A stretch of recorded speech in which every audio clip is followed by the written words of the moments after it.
अफगानिस्तान में जो चल रहा है आप सबने देखा इंटरनेट के माध्यम से और खास तौर पे टेलीविजन न्यूज चैनल्स के माध्यम से। माहौल जो है बहुत दुख भरा माहौल है, बहुत ही अफसोस की बात है। जो लोग एक्चुअल में पीड़ित हुए हैं अफगानी लोग, वो लगभग 30 लाख जो बेघर हो गए, जो अपना घर छोड़ के भागने को तैयार हैं। जो माहौल अभी अफगानिस्तान में है, यही माहौल एक साल पहले एक और देश में था। फर्क सिर्फ इतना कि अफगानिस्तान के वो 30 लाख लोग, तो उस देश में वो 13 करोड़, जिसका विजुअल आप देख रहे हैं। आप में से कुछ लोगों को धुंधला धुंधला याद आ रहा होगा, तो कुछ लोगों को अब भी पता नहीं चला कि मैं किस देश की बात कर रहा हूँ। वो इसलिए क्योंकि ये गोदी मीडिया जो बड़े जोश के साथ रिपीटेडली ये कवर कर रही है कि किस प्रकार 590 भारतीयों को इवैक्यूएट किया गया, अफगानिस्तान से भारत लाया गया। यही गोदी मीडिया लास्ट ईयर शायद दिखाना भूल गई थी कि वो 13 करोड़ लोग बेघर हो गए थे because of the actions of, because of the decisions of government. अगर गोदी मीडिया ने रिस्पॉन्सिबिलिटी के साथ पिछले साल की असलियत दिखाई होती, उसी तरह जिस तरह अभी अफगानिस्तान के एक एक विजुअल्स को बार बार दिखाया जा रहा है, तो शायद पहले ही आपके दिमाग में 4 सवाल आते। पहला सवाल, ये कौन कर रहा है? दूसरा सवाल, ये क्यों कर रहा है? तीसरा सवाल, ये कैसे हो रहा है?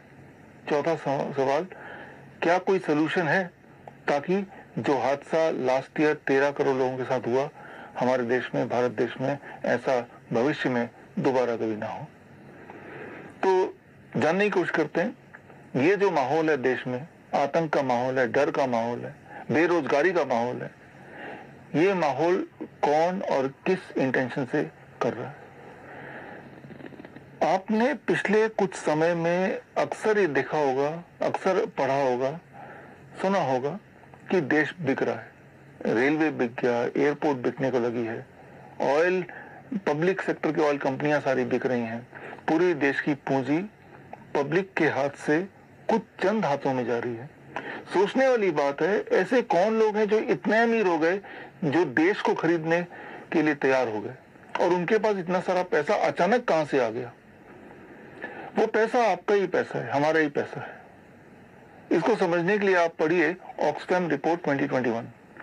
इसी साल 25 जनवरी वर्ल्ड इकोनॉमिक फोरम में लॉन्च किया गया था ऑक्सफैम रिपोर्ट।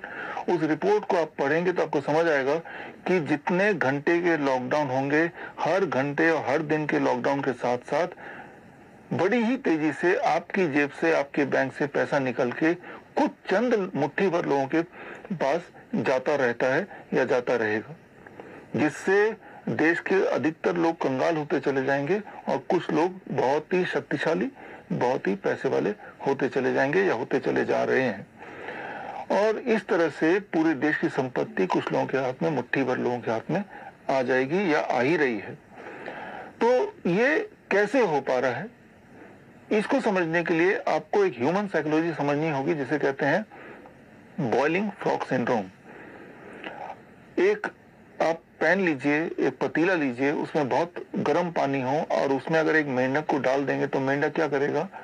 उस गर्मी से, उस जलने की गर्मी से, पानी के जलने से, उस पेन की वजह से वो मेंढक अपने बचाव के लिए, अपनी जान बचाने के लिए उस पैन से, उस पतीले से बाहर जंप करेगा। अब वही मेंढक को अगर आप एक पतीले में जिसमें पानी है उसमें रख दें, नॉर्मल टेम्परेचर वाला पानी, तो वो मेंढक वहीं बैठा रहेगा। अब चालाकी से आप उस नॉर्मल टेम्परेचर वाले पानी को के टेम्परेचर को बहुत ही धीरे धीरे बढ़ाते जाइए, हर 1 मिनट में आधा डिग्री टेम्परेचर, और 2 घंटे में जब वो पानी बॉयल होने लग जाए, लेकिन तब भी वो मेंढक वहीं बैठा रह जाएगा, उबलता रहेगा, और वो मेंढक मर भी जाएगा, उसे पता भी नहीं चलेगा। इसे कहते हैं बॉइलिंग फ्रॉग सिंड्रोम। ऐसा ही कुछ नजारा, ऐसा ही कुछ देखने को मिला पिछले 1.5 साल में। पहले बताया गया सिर्फ 1 दिन का जनता कर्फ्यू, उसके बाद सब ठीक हो जाएगा, फिर 3 दिन का, फिर 1 हफ्ते का, फिर 2 महीने का लॉकडाउन, उसके बाद सब ठीक हो जाएगा, फिर 3 महीने का, और करते करते आपने देखा कि अभी तक भी वो लॉकडाउन का लॉकडाउन ही है।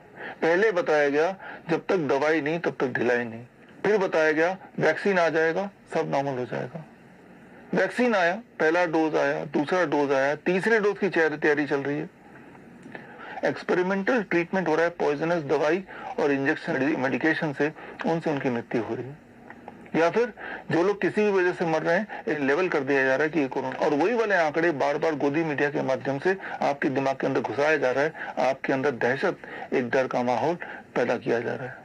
अफगानिस्तान में वो दहशत, वो डर है बंदूक की गोली का डर, लेकिन यहाँ पे इसे आप बोल सकते हैं डिजीज मॉन्जरिंग, यानी कि बीमारी के नाम पे डराना और अपने ही घर को जेल बना के उसे बंद कर देना।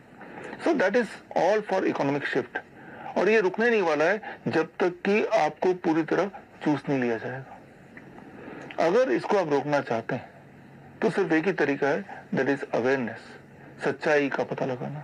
सच्चाई क्या है? सच्चाई तो वही है जो मैंने पहले भी बताया, पिछले 1.5 साल से मैं बता रहा हूँ।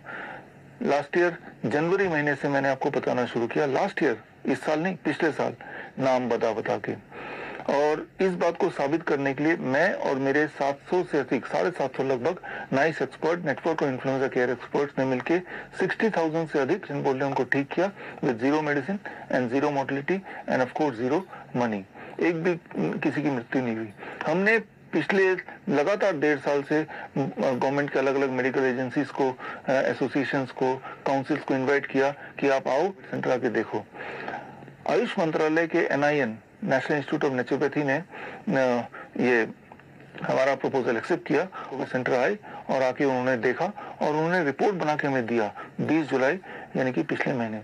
ये रिपोर्ट की कॉपी आप स्क्रीन पे दिए हुए लिंक में जाके देख सकते हैं। ये रिपोर्ट आप पढ़िए और अवेयरनेस लाइए, जनता को बताइए, खुद को समझाइए।